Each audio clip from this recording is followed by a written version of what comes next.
Marwari media आप देख रहे हैं। आज 7 दिसंबर 2025 रविवार का दिन, हिंदू तिथि पौष माह के कृष्ण पक्ष की तृतीया। नजर डालेंगे आज की बड़ी खबरों पर। शुरुआत करेंगे देश की बड़ी खबर के साथ। सबसे पहले तो बड़ी खबर देखिए, रूस के राष्ट्रपति व्लादिमीर पुतिन अपनी 2 दिवसीय भारत यात्रा के समापन के बाद शुक्रवार रात 9:30 बजे दिल्ली के पालम एयरपोर्ट से अपने विशेष विमान से स्वदेश लौट गए हैं। इस दौरे के दौरान दोनों देशों के बीच कई महत्वपूर्ण समझौते पर सहमति बनी है। दोनों ने आतंकवाद, आर्थिक चुनौतियां और ऐतिहासिक विरासत को सुरक्षित रखने के प्रति अपनी प्रतिबद्धता दोहराई। वहीं भारत और रूस के बीच रणनीतिक साझेदारी को मजबूत करने के लिए कई अहम समझौते भी हुए। खैर, आगे बढ़ेंगे। देश की एक और बहुत बड़ी खबर, देश के कई एयरपोर्ट्स का हाल रेलवे स्टेशन और बस स्टैंड जैसा हो गया है।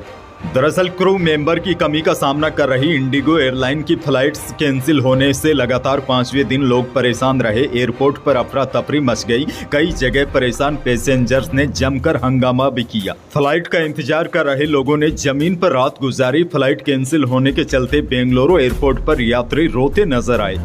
वहीं देखिए, इंडिगो एयरलाइन के इस संकट मामले में केंद्र सरकार ने 4 दिन बाद शनिवार को सख्ती दिखाई। सिविल एविएशन मिनिस्ट्री यानी कि MOCA ने इंडिगो को निर्देश दिया है कि वह आज रविवार रात 8 बजे तक सभी पेंडिंग पैसेंजर रिफंड वापस करे और पैसेंजर के लगेज भी 48 घंटों में लौटाए। इसके अलावा सरकार ने दूसरी एयरलाइन से कहा है कि वह तय हवाई किराए से ज्यादा न ले। अगर निर्देशों को नहीं माना तो सख्त कार्रवाई होगी।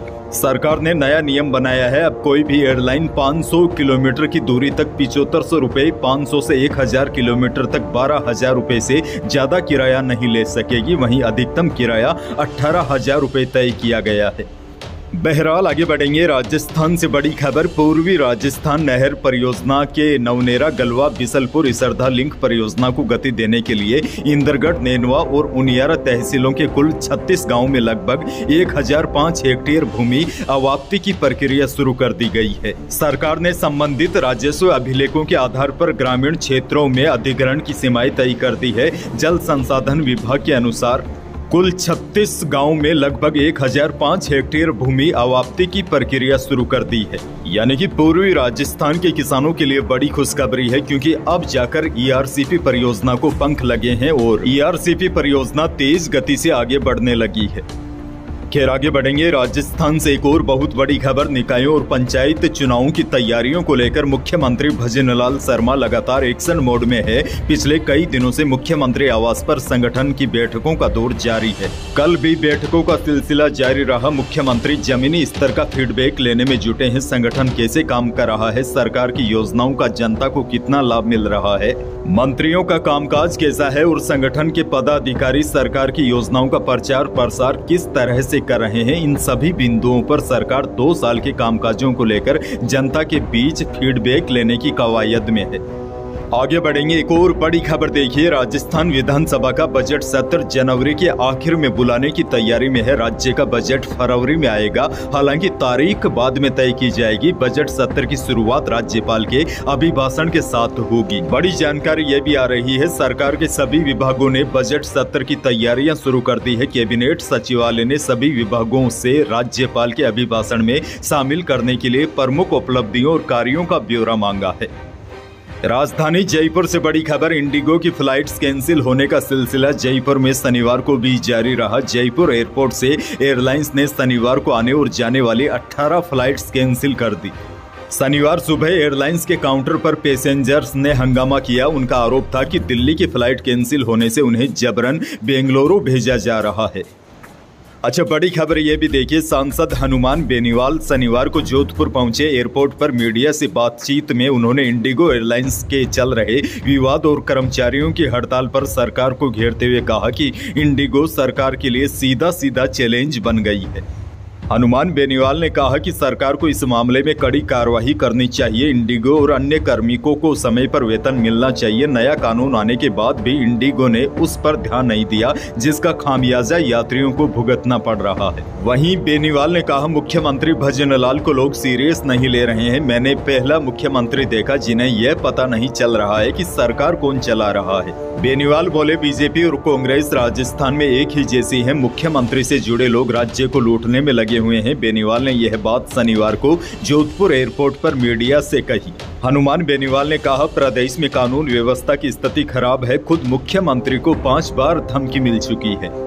खैर आगे बढ़ेंगे। बड़ी और काम की खबर, प्रदेश में बिजली उपभोक्ताओं के लिए बड़ी ही राहत की खबर सामने आई है। प्रदेश में अगले साल बिजली की दरें यथावत रहेगी, यानी कि अगले साल भी बिजली की दरों में कोई भी बढ़ोतरी नहीं होगी।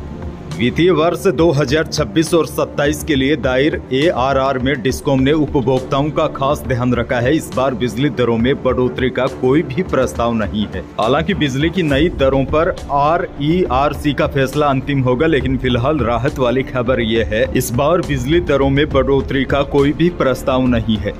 आगे बढ़ेंगे। जयपुर से बड़ी खबर, राजधानी जयपुर में शनिवार को 5 मंजिला निर्माणाधीन बिल्डिंग में अचानक दरार आ गई। दरार के साथ ही बिल्डिंग में रोड साइड झुकाव भी आ गया, जिसके बाद इलाके में हड़कंप मच गया, क्योंकि लोगों को लगने लगा था कि यह 5 मंजिला बिल्डिंग अब कभी भी गिर सकती है। JDA को बिल्डिंग के झुकने की सूचना मिली तो आनन फानन में टीमें मौके पर पहुंची। सिविल डिफेंस के जवान और पुलिस प्रशासन वहां पर मौजूद रहे और इलाके को खाली करवाना पड़ा। सालुम्बर से बड़ी खबर, घर में घुसकर दामाद ने सास और 4 साल के बेटे को मार डाला। महिला के पैर के टुकड़े टुकड़े कर दिए। मामला सालुम्बर जिला मुख्यालय से करीब 60 किलोमीटर दूर सेमारी इलाके का है। तनाव को देखते हुए गांव में 8 थानों की पुलिस तैनात की गई। दरअसल SP राजेश यादव ने बताया कि मामले को लूट दिखाने की भी कोशिश की गई है। घर के अंदर से चोरी या लूट नहीं हुई है, लेकिन पहले बुजुर्ग सास की हत्या की, उसके बाद कड़ों की लूट दिखाने के लिए बुजुर्ग के पांव भी काटे गए हैं। घटना के समय परिवार पड़ोस में चल रहे सत्संग कार्यक्रम में गया हुआ था, तभी बदमाश घर में घुसे और वारदात को अंजाम दिया। सुरेंद्र कुछ ही दिन पहले अपनी नानी के घर आया था। झुंझुनू जिले से भी बड़ी खबर, मुकनगढ़ थाना क्षेत्र में एक बेकाबू कार डिवाइडर पार कर रोंग साइड चली गई और ट्रक से टकरा गई। हादसे में 10 दिन की मासूम बच्ची और उसके ताऊ की मौत हो गई। सूचना पर पुलिस मौके पर पहुंची और बच्ची की मां और पिता को अस्पताल पहुंचाया, जहां से उनको सीखकर रेफर कर दिया गया है। एक और बड़ी खबर देखिए, जयपुर सराफा बाजार में शनिवार को दोनों कीमती धातुओं में सीमित घटत बढ़त रही। चांदी 1000 रुपये बढ़कर 1,84,000 रुपये प्रति किलो पर पहुंच गई। हालांकि इसके विपरीत शुद्ध सोना 400 रुपये कम होकर 1,31,500 रुपये प्रति 10 ग्राम रहा और 22 कैरेट यानी कि जेवराती सोना भी 300 रुपये फिसलकर 1,23,000 रुपये प्रति 10 ग्राम रहा। अनाज मंडियों के भावों की बात करूं तो शनिवार को बीकानेर के अनाज मंडी में मूंग का भाव अधिकतम 7150 रुपये रहा। मोट का भाव 5000, गवार बिका अधिकतम 4600 रुपये और मूंगफली खल्ला बिकी 6300 रुपये। मूंगफली चुग्गा का भाव अधिकतम रहा 5500 रुपये और मूंगफली सिकाई का भाव अधिकतम 6600 रुपये रहा। ज्यादातर पश्चिमी राजस्थान की मंडियों में अनाजों के यही भाव है। वहीं पूर्वी राजस्थान की बात करें तो इस सीजन में सरसों के बाजार में 4 साल बाद ऐसी तेजी दिखाई, जिसने किसानों और व्यापारियों दोनों की उम्मीद जगा दी। कोरोना काल के बाद पहली बार सरसों के दाम 7150 रुपये प्रति क्विंटल तक पहुंच गए, लेकिन यह मजबूती ज्यादा समय नहीं टिक पाई। अंतर्राष्ट्रीय बाजार में विदेशी तेलों, पाम, रिफाइंड और सोया आदि की कीमतों में तेज गिरावट ने सरसों के तेल को भी सीधी चुनौती दे दी है और यही वजह है कि लोकल मंडियों में सरसों के दाम लुढ़क कर 6850 से 6900 रुपये प्रति क्विंटल पर आ गया है। मौसम को लेकर भी बड़ी जानकारी आपको दे दूं। राजस्थान में 6 दिसंबर की शाम के बाद मौसम में कोई खास बदलाव देखने को नहीं मिला। दिन ढलने के साथ ही ठंडक हल्की हल्की बढ़ी, लेकिन पूरे प्रदेश में हालात सामान्य रहे।